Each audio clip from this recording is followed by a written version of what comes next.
Okay, second thing we need to do is basically, I want to show you. Look at the basement walls.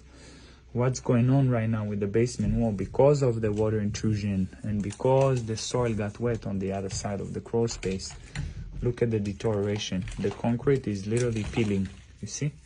This is efflorescence. This is a sign of water intrusion.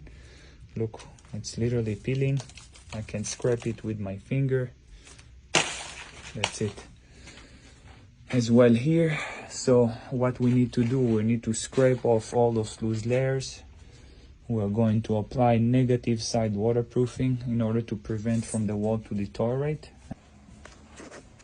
Okay, this is our end result of the basement. We actually covered all the walls rather than the 3 we wanted. We decided to cover everything. This is today. 2 coats of negative side waterproofing